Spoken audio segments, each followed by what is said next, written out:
Good morning. तर आज होता रविवार. आता रविवार म्हटले की एकदम निवांत वेळ भेटतो. त्यामुळं छान असा नाश्ता बनवलेला, ज्यात तरी पोहे सोबतच कॉफी होती.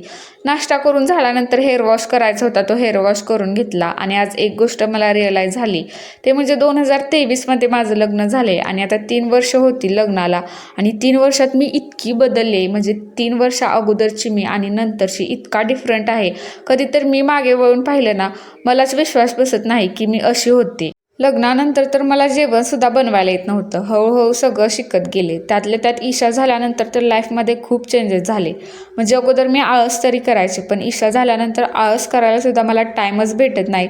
म्हणजे ईशा झोपली की घरातील सगळं आवरून घ्यायचं, त्यानंतर ईशासोबत टाईम स्पेंड करायचं. खरं सांगू, मला अशी लाईफ अगोदर अजिबात आवडायची नाही.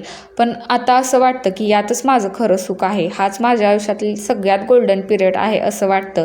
घर छान नीटनेटकं ठेवायचं, रोज छान छान जेवण बनवायचं, ईशासोबत टाईम स्पेंड करायचा, हेच मला खूप आवडतं. आणि यातच मी इतकी रमून गेले की मला बाहेर कुठे जाऊ पण वाटत नाही. त्यामुळं मी बाहेर कुठं गावाला पण जात नाही. त्यामुळं जे आहे त्यात आपण एन्जॉय करायला शिका, आणि खरं सुख मला हेच आहे असं वाटतं. चला, बाय.